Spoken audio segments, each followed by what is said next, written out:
grab a brew and join our crew.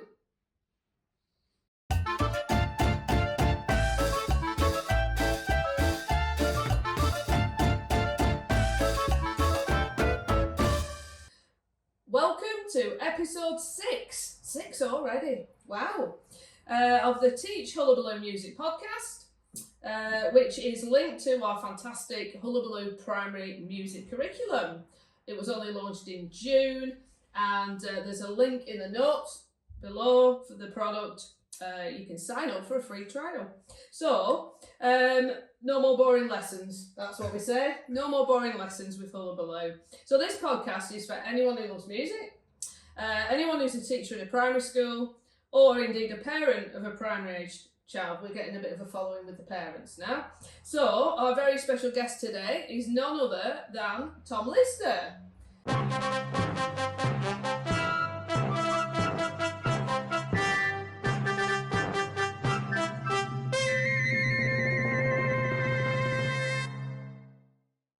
AKA Carl King from Emmerdale. I think that's how you're best known, isn't it? So, hello, Tom. Hello, how are you doing? I'm good. How are you? I'm very good. Very nice to be here. Oh, thank you for coming. So, how do we know each other, Tom?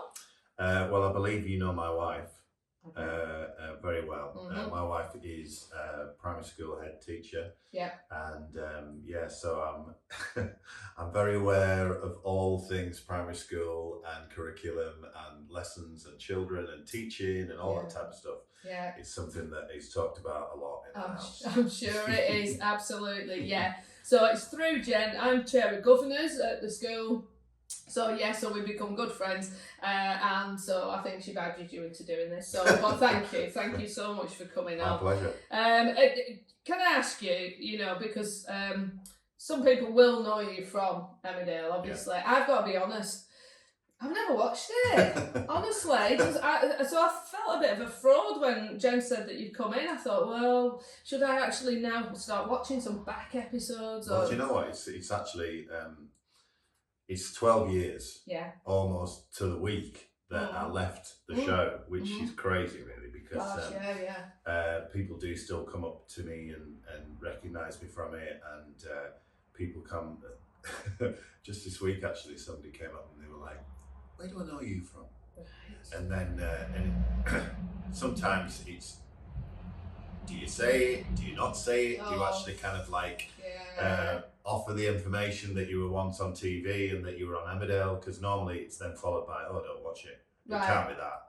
There must be something else." But I was in it for 10 years. It was an amazing time in my career. It's given me a platform that has helped me go on to do lots of other really exciting things since then. Sure. And I've got nothing but fond memories of the show. It was an amazing time. Yeah. So you really enjoyed it. We'll talk a bit more about some other work that you've done since then. Mm-hmm. I did Wikipedia you because you're on there, so why wouldn't you? So you've been in Heartbeat and The Bill as well, is that right? So I have been doing this now,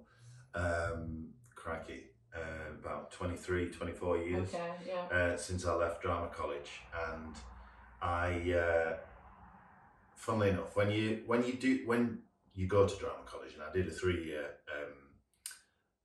BA honours in acting, which I got a first in, which I'm very proud of, but it means absolutely nothing in the real world. No. Whenever I tell this story, my wife says, and tell them what you did when you actually had to audition to go to drama college. Yeah.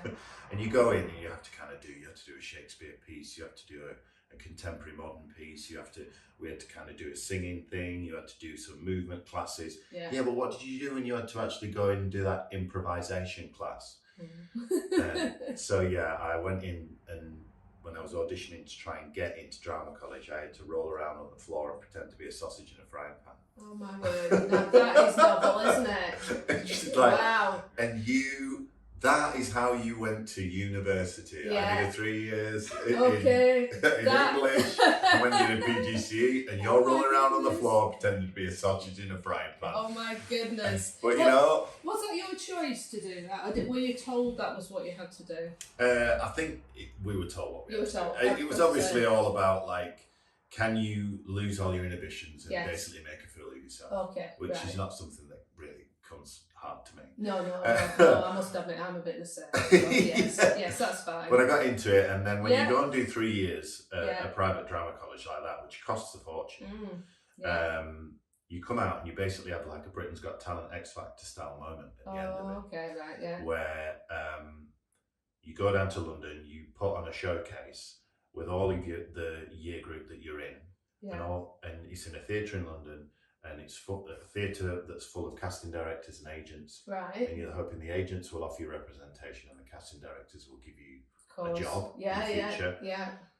And you've got about 5 minutes to impress them all. Wow, okay. Basically, Yeah, after yeah, 3 years of study Right. and like £30,000 of tuition fees. Yeah. And out of an entire year group, only 5 people walked out of that with agents. Really? And I was lucky enough to be one of them. And Yeah. I came out with a London agent. And 3 months after leaving drama college, I got my first job. Yeah. Which was an episode of Heartbeat. That's it. So that was you cutting your teeth in Heartbeat. Yeah, it was an amazing Fabulous. first job, and went and filmed for 2 weeks up in the North York Moors. Right, and, I was chatting up Trisha Penrose behind the bar, starting to scrap in the Eden Arms, and then there was like a Pistols at Dawn moment on this grassy knoll at the end of the episode. So right, okay. it was when it finally aired on television, we're all sat around the television, family and friends. Yeah, of course, Just very excited to see something that you've done, and then just waiting for that moment at the end when the credits roll and your name goes on the screen. Fabulous. I was like, made it.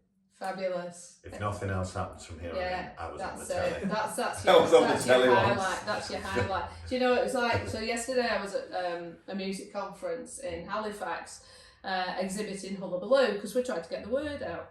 And I was doing a workshop as well, which was great. It was creative composition, so we had a lot of fun with that.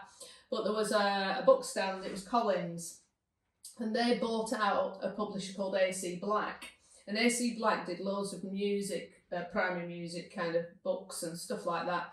And I spotted one on the shelf. So in the 90s, when I was a fairly new teacher actually, I was a teacher consultant for AC Black.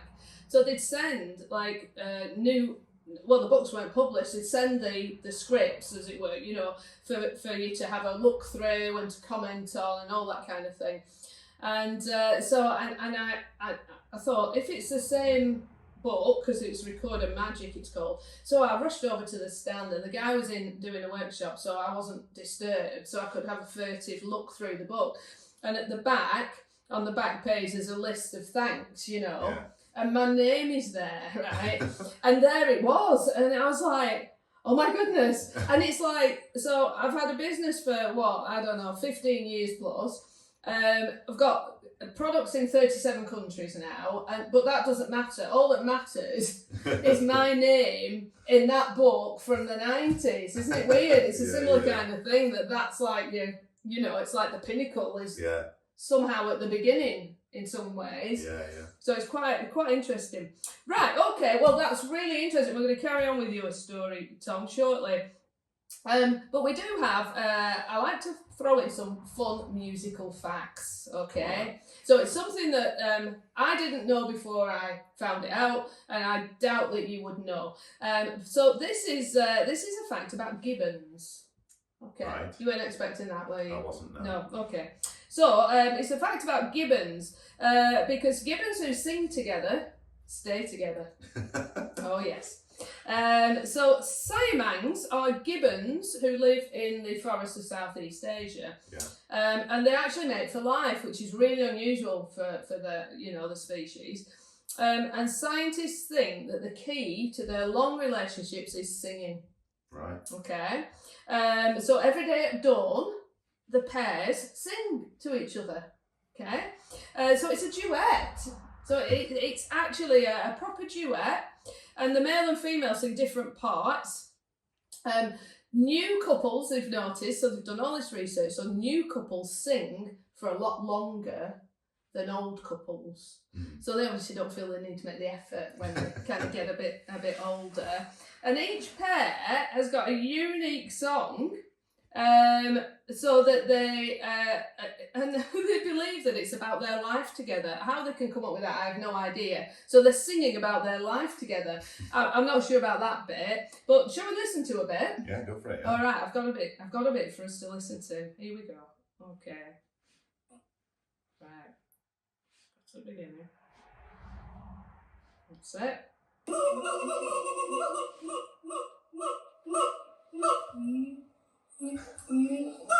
So you can hear the two parts, can't you? There. Yeah. Sounds very operatic. Look at that. So that is a pair of Siamese gibbons singing to each other. So now you know that there is a species that actually duet. So I should go and suggest that to Jen, should I? You could go and try that. Yeah. 6:30 in the morning. Yeah, that's right. Sing a little song to each other. That's it. Yeah. A bit of whooping and a bit of squealing. You know, you could give it a whirl.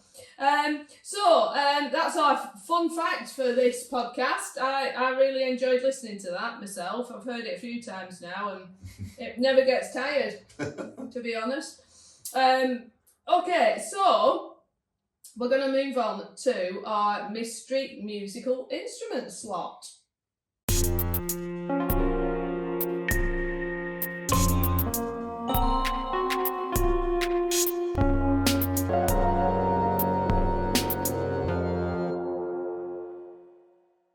Now, every podcast, Tom, I find and introduce us to some new musical instruments that perhaps we haven't come across before. Right. Okay, we've had some rather strange ones already. I'm going to just put my iPad down there. So these are, I thought they were kind of just very simple to play. All right. These are called sandballs. Okay, and these are sort of an African shaker rattle kind of thing. Okay. Now the African ones, the sort of the genuine ones, are wooden, and they have kind of almost carvings on, nice patterns on. Okay. So I went for the cheapy plastic ones. Okay, because I wasn't actually thinking that I was going to get a lot of use out of them. In fact, what I might need to do is, when we've got a big accumulation of instruments, is to donate them to a school. I think that might be a good idea. So, these, I'm going to give you yours. There you go. Okay. So these sandballs, so I've got the online description here. They're actually 5 centimetres in diameter. Okay. Now, this is what it says about them. I always read out the blurb off the website that you buy them from, because it's always quite funny. Crisp and pleasant sound, it says. The fingertip sandballs can make crisp and pleasant sounds when shaken. Perfect for band accompaniment, playing rhythms, etc. Right, okay, so you can shake them. So give have a bit of a shake. There we go, okay. Smooth surface. The surface of the rhythm sandball is smooth and comfortable to hold. Suitable size, flexible in your hand. Okay, well, you can hold them and give them a bit of a shake like that, can't you?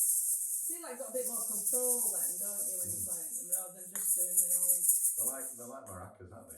They are. They're like a cross between a maraca and an egg shaker, really, aren't they? Strong rope. Climbing type rope. Right, okay, so this is supposed to be climbing rope. To connect the sandballs, very strong, not easy to break. Can we try and break it? So I do. I'm not going to try too hard. I'm trying my best. Do. I am proper trying here. I'm really trying. I can't break it. Okay, so they're right. Lightweight. The African shaker sandballs are lightweight and easy for carrying, convenient for taking around for outdoor performance. There you go. Right, okay, so... Take them out when you're busking. Yeah, or take them on a picnic.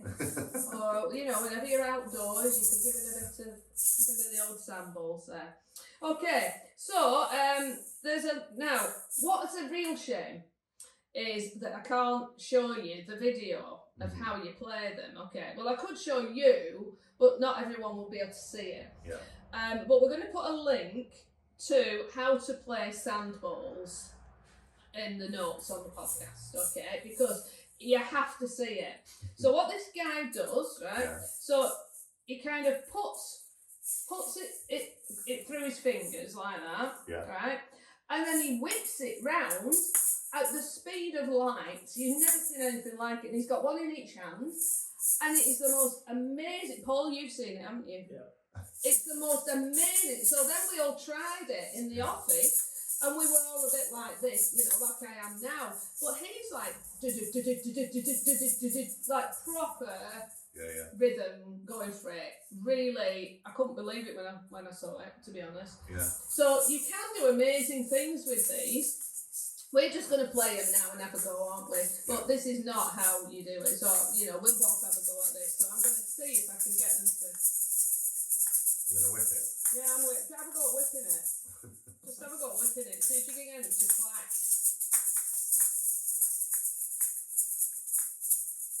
Oh, it's getting stuck around the other finger there. See, it's hard, isn't it, to get them to even meet? Well, if he does like a proper... So anyway, have a look. If you are looking through the notes, you'll see a link. And have a look at how this guy plays them. It is worth watching. It is really worth watching. So I think, we're not doing them justice really at all. I don't think we're doing them justice at all. Anyway, so these are sandballs. Now, if you fancy buying some for school, or for your kids at home to have a little play with, they're very cheap. They don't cost a lot. It was about £6 for a pair. So they might be a nice instrument addition to the music trolley at school. Okay, so just look for sandballs and you'll find them there. Okay, so that's mystery musical instrument.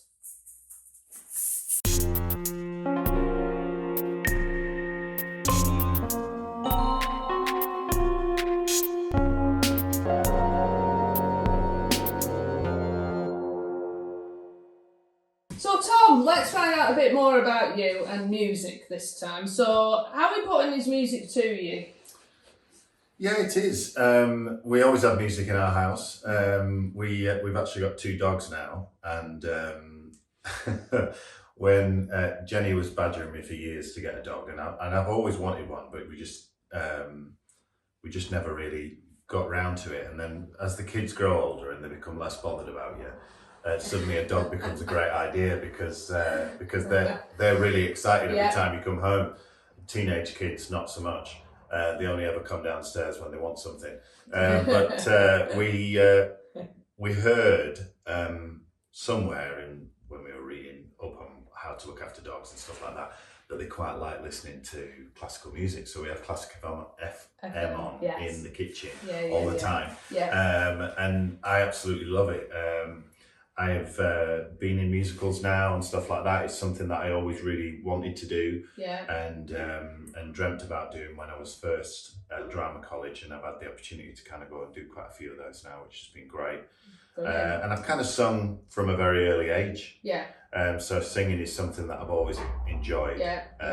From like being in Sunday school, being thrust to the front of the stage in nativities and stuff like that, right through to I was in the worship band for quite a few years in the church, and then going off and doing musicals. So music's always been something that's been fab. Which has been your favourite musical then that you've done? I would say probably it was. I always wanted to be in the West End, and I did quite a few musicals post being in Emmerdale, and I hadn't yet got into the West End. Okay. And then I got the opportunity to go and audition for a musical called 42nd Street. Oh yeah. Which I'd never heard of. Right. Unbeknownst to me, it's very well known. Yeah, it is. But I'd never necessarily heard of it. It's a big Broadway show, and it's full of songs that people wouldn't necessarily, if you're not familiar with it, you will know songs that are in it, like Yeah. We're in the Money, all kinds of things That's like it. that. Yeah. Lots of tap dancing, it's full on, it's brash, it's in your face. Yeah. And I went down and auditioned for that show, which was coming back into the West End. It hadn't been there for about 30 years. Nice. As a West End production. I went down and auditioned for it. Yeah. And got the lead. Right. So I played Julian Marsh, who's like the director who's trying to put on this show, which is it's in post-depression America. Everybody's down on the luck. They're desperate to be in a show, for that show to be a hit, to turn all their lives around. Right. And everything's going great until it all falls apart because this aging Broadway star, who's meant to be the star of the show, falls over and breaks a leg. Oh dear. But then in typical Broadway fashion, somebody comes out the chorus line, Yeah. saves the day, becomes a star, and Right. it all ends in fun and laughter and dancing Right. and stuff like that. So Yeah. there was like 54 in the cast. Wow. Okay. It was at Theatre Royal Drury Lane, which yeah. is the biggest stage in London. I saw the Lion King there. Yeah, well, Lion King's just round the corner actually. Oh right, yeah. Just on Drury Lane. On but Drury Lane, yeah. Frozen has been there Oh wow. until very recently. It's only just closed. Right. Yeah, there was 54 in the cast. There was 19 in the orchestra pit. There was hundreds backstage, wiggies, dressers, sound technicians. It was massive. Brilliant. And when we actually opened for the first time in Drury Lane, I was nervous, as you can imagine. Opening a show for the first time in the West End. Yeah. And then you start to hear who's actually out in the audience. Yes. For opening night. Yeah. Morgan Freeman was in the audience. Oh wow. Catherine Zeta-Jones was in the audience. Yeah. She was in the 1980s version. Really? Before she had become famous, she Right. played Peggy Sawyer okay. in the 80s version. Right, again. yeah. And there was Graham Norton, there was loads of UK TV celebrities, and up in the Royal Box was Kate Middleton, Princess Catherine. Brilliant. Who was coming down onto the stage at the end to Yeah. give a speech after the show. Yeah. So the whole show finishes with me singing the 42nd Street Reprise on my own on stage. Yeah. Just a big spotlight on you. Yeah. I basically have to sing this song, hit this note, and then just walk into the wings. Show's over, we can go and have our opening night party. Right, yeah. And then I start to see all this commotion happening in the Royal Box. And I'm like, don't look at it, don't look at it. Yeah. Just sing the song, hit the big note, get into the wings, and then we can all have a drink. Yeah. And so I sang the song, I hit the note, I walk into the wings, I walk straight into Kate Middleton. Who's like just right there in the wings, and she's like, oh my word, that was amazing, you must be so thrilled. We've absolutely had a great night, you must be really proud. And I was like, I was so full of adrenaline and relief and all these things. I was like this close to going, you've got no idea how much that means to me, Kate. I've waited years for this. I wanted to throw my arms around her until security just asked me to back off and just. Oh gosh, you didn't go, can I have your autograph? No. I think they were like, write his name down, he's never coming to Buckingham Palace. Yeah, that's it, blacklist, we remember him, Brilliant, oh, sounds amazing. It was, and we were in London for about 2 years. Yeah. And then before it closed, they filmed it and turned it into a theatrical movie version of the musical, which has been doing the rounds in the cinemas again recently. So. Yeah, brilliant. So it's been great. Yeah, I love a musical. I actually did some work on, I might have mentioned this in a previous podcast, so if you're a regular listener, I do apologise, it's the dementia kicking in. But I did some work, when I was teaching, you could do a little sabbatical. Mm-hmm. For a week sabbatical. There was a paper came into the staff room, and you could go and work on Les Mis in Manchester. Oh, yeah. Yeah. And I thought, oh, this sounds great, this would be great. Yeah, signed up. Turned out to be flipping October half-term week. Oh, robbed. I felt completely robbed. So in other words, I had to work in half-term, in effect. Because I was thinking it'd be a week in term time, but no. So I ended up going to the theatre every day in Manchester. But it was fascinating, it was great. And it culminated with a matinee on the Saturday afternoon that we all got to watch. Yeah. But it was kind of, you went on the city, you saw how it all worked, you went in costume, you went in every department. lighting and so on, and this was probably about 1997, something like that. So it'd be very different now in terms of the technology and everything else, but it was fascinating. Really, really enjoyed Well, I mean, it. the show's not really changed that much apart from maybe the staging of it, but I actually auditioned for it. Yeah. Very early on, soon after I'd done Heartbeat. Yeah. I went down to London and auditioned to be in Les Mis, and stood on the stage where it's performed every night. And when I was studying, I used to work in the theatre and I used to watch the shows that came into the theatre in Birmingham. And Les Mis came in for about 6 months. Right. And I used to watch it every night. And I used to sit there and dream about being in a show like that. So I got the opportunity to go and audition for it, and I was so excited. I was auditioning for Enjolras, who's like the leader of the revolution.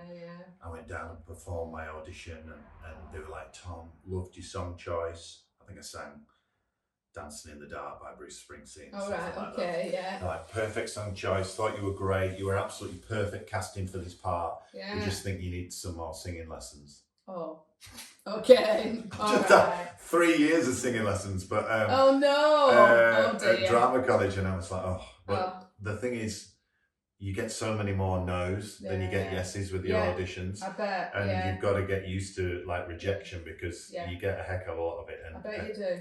But that wasn't meant to be. But I've always loved Les Mis. It's an amazing show. It is, absolutely. Yeah, I could see you Les Mis actually. Yeah. If only they could have. Well, yeah. But then, you know. Well, they missed a trick, obviously. Okay, right. So now we're moving on to our regular feature, which is Look at a Book. Look at a book. Look at a book. Look at a book. Look at a book. Look at a book. What we do, Tom, is we look at a children's book, because obviously we're aiming this Hullabaloo is for primary school. So we look at a book that's got a musical connection in some way, shape or form. And we've had some really lovely books, and we've had some great feedback. People are buying these books, putting them in their Amazon trolleys and things. So we've got a really interesting one for this podcast, which is called Asiri and the Bala Mengro. Now, what's really interesting about it, now I can't read the whole book for copyright reasons, obviously, but what I do is do a summary and we look at a couple of pages and that kind of thing. I also read the blurb on the back, because that always gives you the general overview. But what really caught my eye about this book is there's a couple of really interesting threads in it. So this is actually Asiri is a traveller girl. Yeah. So there's a very cultural element to this. And it says a traveller girl named Asiri makes her own musical instrument from a willow branch and lots of recycled objects. So it's also got sustainability in it, which is fab. Although she plays it enthusiastically, it makes a terrible noise. Ignoring warnings not to wake the ogre in the hills, Asiri climbs away from the camp to practice. Will she awake the ogre? And will it appreciate her playing? So it's told by a Romanist storyteller. It's an original tale and offers a fascinating insight into travelling lifestyle and culture. So it's a really, really unusual book, I would say. So I obviously have read it, as you would hope. And basically, and a really lovely picture. I'll point it at the camera and then you can see. Got some really lovely pictures here. I always read the very first bit, and just to get it going. So, from the beginning, Asiri was a traveller girl. She and her family worked hard as tatting folkie, or rag and bone people, as the settled people called them. Asiri's family recycled everything. They sold old clothes that they mended and altered, and they turned rags into paper. Old scrap iron was weighed and sold. And Asiri helped her father and grandfather to load their cart with goods other people had thrown out. Then she led the horse back to the camp so the family could sort through what they had collected. So it then moves on to talking about the music in the family and learning to play instruments. I love the illustrations as well. And then what really caught my eye was... so she went and made her own instrument, But they went. Oh, so here we are. Yes, middle of the book. It was late spring. It was time for them to travel. Where are we going this year? Asiri asked. To Lancashire, said father. Lovely country air, plenty of good trade, and kind people. But we think you should leave your Tatin Django, that's the instrument she made. We think you should leave your Tatin Django here. Asiri was close to tears because she didn't want to leave this instrument that she'd made. Grandfather spoke up. Lancashire is hilly. Asiri can climb up high and play without disturbing anyone. So we're obviously here. We're in Lancashire, okay? So you were in, weren't you? As soon as you read that. As soon as I read Lancashire, because I am Lancashire born and bred. You're not, are you? Are you? I'm from enemy territory. Yeah. You're over the border, aren't you? I am. I'm a Yorkshireman. Yeah. You are a Yorkshireman. Although I am living in Lancaster now. Yes, yeah. So really, you are kind of you're a northerner, but you're not a Lancashire lad, are you? No. I was born in Lancashire. Were you? But I didn't really have a lot of choice about that. Where were you born? In Lancaster. In Lancaster? Yeah. Grew up on the right side of the border. You've got an Ingleton connection, haven't you? That is where I grew up. Yeah, that's right. I knew Jenny said something about Ingleton somewhere, but you weren't born there. No. Oh, well, you're a Lancashire lad then, if you were born in Lancaster. Well, I didn't have a lot of choice in that, did I? Well, I know. Neither did I, to be fair. But anyway, it's a really interesting book. It's a really great little story. And what I really liked about it was the cultural aspect of it, and they also making musical instruments from recycled objects, and we have a bit of that in Hullabaloo. So one of the lessons they make their own instruments. So I thought there was a nice connection there. So let's see, it's by Richard O'Neill and Catherine Quarmby. So Richard O'Neill, and it's Asiri and the Balamengro. Just so you know, the Balamengro is the ogre. That's the name of the Lancashire ogre. I think we need to keep our eyes peeled for this this ogre who lives on the top of a hill. So if you're from Lancashire, you recognise this hill here, then I would stay well away, because it sounds like that's where the ogre lives. So that's our look at a book. Look at a book. Look at a book. Look at a book. Look at a book. Look at a book. Now I'm going to stop a sec. So that was stopped because I need to actually just find these.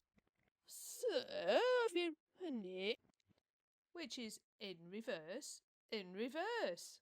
Just a tiny snippet. Right. Play backwards. See if you can guess what they are. Okay. Now, when I set this up, I was told it was way too hard and that you wouldn't get any of them. So what I usually do is play them, and they all have a connection, and you have to work out what the connection is. Right. Do you want to try it cold, or do you want me to tell you what the connection is and you work the songs out? Let's try it cold first. Yeah, go for it. Good Let's man. see. I like it. Right, okay. See how terrible I am. Okay, so let's go for this now. Okay, so here's the first one. No, go.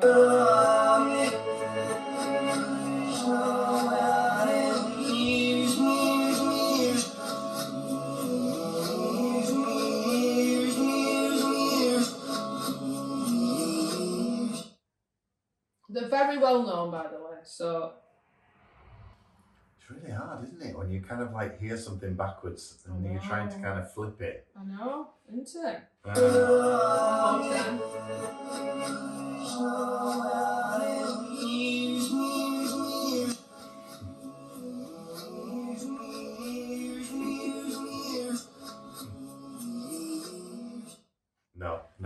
No idea. No idea. Okay. So we'll do number 2, and then we'll go back. Okay, here's the next one, and they all have a connection. Okay.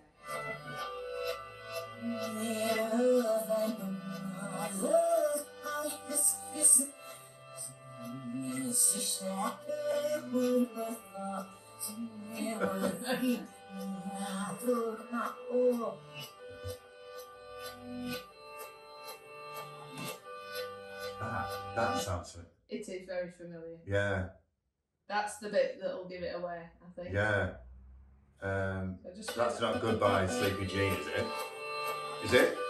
Get in there! Come on. There we go, we've got it. Now, what's the real title of it? What's the title of the song? What can it mean to a daydream believer? Okay, we've got one. Yes. Daydream Believer. Who sung it? Homecoming Queen. Oh, now you're asking. It links to our Gibbons from earlier. Really? Yeah. The Monkeys? Yes. Yes. Yeah. Brilliant. Right, now, so let's try the next one. Now you've got one to try and get the what's the connection from. Okay. There we are. So this is the third one. It's the last one.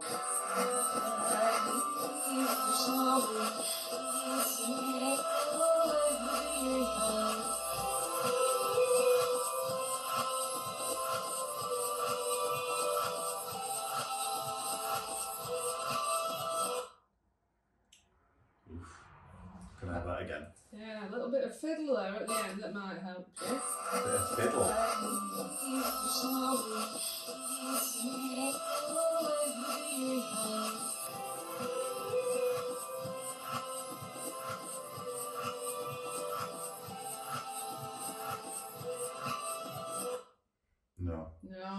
No. That's Right. Okay. So, if I say then that the connection is dream. Yeah. All right. And I'll play the first one again. Okay. Because it's got dream in the title. All right. So that'll give you a big clue. Okay. So the connection.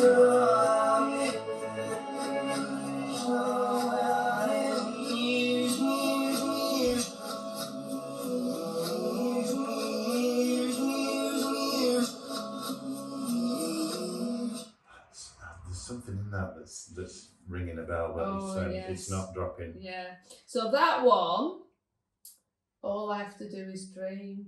Oh, dream. Yeah. Yes. Yeah, can you? Yeah. See, now I've said it, you go, oh yeah, of course it is. Okay, so we've got All I Have to Do Is Dream, that's the Everly Brothers. We've got Daydream Believer, the Monkeys, and this last one, let's just have another play of that one. It's not Gabrielle Dreams, is it? It's not. No.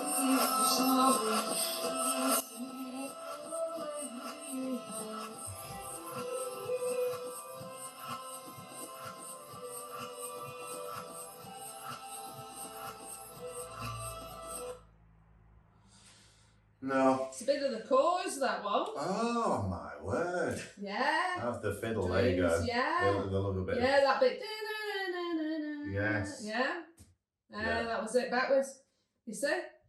It's the devil's music, isn't it? That's what they used to say. Playing backwards, you'll hear all kinds of things. Yeah. Oh yeah, absolutely. Okay, so that was. Well, I got one. You got one. Yeah. You got one. 1 out of 3. 1 out of 3 ain't bad. As Meatloaf's. No, he said 2 out of 3 ain't bad, didn't he? But anyway, never mind. So that's in reverse.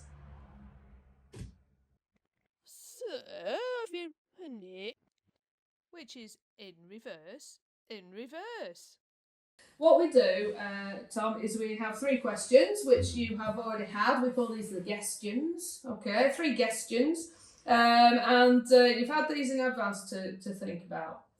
The first one then, if you had to eat one food or dish daily for the rest of your life, what would it be? Yeah, I was throwing quite a few things around in here because I do love my food, and I love Thai food. Yeah. So I was thinking, do I want to just have I do this Thai red curry salmon dish, which I absolutely love. Yeah. And so I was thinking, if I had to go with anything, I might go with fish. Right, okay. Because I absolutely love my fish. Yeah. But okay. so I thought, well, I'll amalgamate the two, and I'll make this Thai red curry salmon. Right, okay, because you've got some rice in it, you've got some green beans in it, you've got the Thai flavours, and you've got a nice little bit of fish sat on top. Healthy fish. Yeah, nice. I could eat that. Okay, so that's gonna be your daily dish. That one. Yeah. Fabulous. It might get boring quick. But, okay. No. It's covering all bases there, isn't it? Yeah, it's great, and everyone answers completely differently. That's the really interesting thing. Okay, next one. If you could take a trip anywhere, where would you go and why? I would go to either the Arctic or Antarctic, but I think if I had to choose between the two, I've always been just kind of amazed by all that polar regions and stuff like that. Antarctic is probably the best place because that is a continent and you can actually get on terra firma there. And the Arctic is either just the sea or the ice when it eventually comes back around, but it's getting smaller by the year, true enough. You need to go soon if you're going to go. Yeah, you can go to the Antarctic and just hang out with the penguins. I anytime there's any wildlife program on or anything like that, and it's all about animals that live in the polar regions and stuff, I absolutely we're all over it. Yeah, brilliant. Okay, so last one. If you could meet any musician or composer, dead or alive, who would you choose and why? Well, we recently went to a thing at Lancaster Priory where it was like the London Film Orchestra. Oh yeah. And they came and they played all like the greatest hits from like John Williams to Hans Zimmer and all these like massive movie anthems. Yeah. And I took Jen along and she was like, oh. And I was like, come on, this is going to be amazing. And we were both absolutely blown away. Brilliant. It was absolutely awesome. Was it? And there's a new documentary, I think, of John Williams on Disney at the minute, which I haven't watched yet. But the amount of massive like hits from the movies that he wrote year on year on year, from like Jaws to like E.T. to Harry Potter to Home Alone. He is incredible. So I think I'd just love to just go and chat to him and just pick his brain and just. Okay, so John Williams. We're going John Williams. Excellent. Okay, and as you were saying that, there was a tractor went past outside. So I'm just going to make mention of the traffic noise here. We're in the country and we get like big vehicles, tractors and So you can hear the noise in the background, but it's just the natural soundtrack. Yeah, we don't put on airs and graces here, do we? Okay, brilliant. So what are you up to in terms of your acting and singing at the moment? I go away. I've been doing a cabaret show on the cruise ships on and off for like the last couple of years. Okay. Which is a lovely little gig actually. Particularly in the Caribbean, like in the winter months and stuff like that. So when the weather's absolutely miserable up north, and I'm spending a week in the Caribbean singing on a ship for every evening. I try not to brag too much about that, but my wife's pulling her hair out at school, and I'm sure, lying on a beach and singing for my supper on a cruise ship. So I've got one of those coming up in the next couple of weeks. Lovely. Where we're actually sailing across the Atlantic to the Caribbean. Oh right, okay. So doing the whole crossing. Oh right, okay. Which I've never done before, which will be. Have you ever been on a cruise ship? Oh yeah, I'm seasick. Are you really? Yeah. Have you ever been on a cruise ship though? Yeah. You have. And I was seasick. And you really were? Yeah. Oh, that's such a shame. Yeah. I mean, but when you sat on those ships and you see how vast the ocean is, it does blow your mind. It does, absolutely. It makes you kind of feel quite small and insignificant. Yeah, when I didn't have my head in the toilet. I wasn't going to take with it, you know. Honestly, it was a Bay of Biscay. Oh, that's very dodgy. If you get there at a bad time. Yeah, it's a long time ago though, but it did put me right off, I'll be honest. I'm sure. Yeah, it put me right off. And I do believe you do need to remember your passport, Tom, as well, don't you? Anyway, we won't go there. No, we won't talk about that. We won't talk about that. But then I've got Panto coming up this Christmas as well. Oh yeah, where are we? In New Brighton, just on the Wirral. Oh yeah, okay. So doing Peter Pan there, I'm playing Captain Hook. Okay, right, okay, yeah. Yeah, well done for not doing the typical panto gag there. Yeah, no panto gags here. No. No, we don't need to sink that low, honestly. We can be more original than that, Tom, honestly. Okay, well that's great. Thanks ever so much for coming on, Tom. Right, it's been great talking to you. You too. It's been nice getting to know you a bit better as well, because I hear all about you, but I never see you. So now I know that you are a real person. I am. And Jen isn't lying to me about anything. No, I'm looking forward to going home and singing to her like a gibbon. And yeah, that's right. Telling her about my sandballs that I've been playing that's with. it. Get the gibbon. Find the inner gibbon. Yeah. So we all need to do that. Find the inner gibbon, I think. The podcast will be, the next podcast will be on the 19th.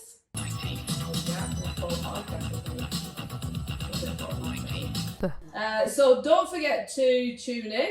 And that will be our Christmas podcast. Oh, exciting. Yes, very exciting. So we're going to have a Christmassy theme going on there.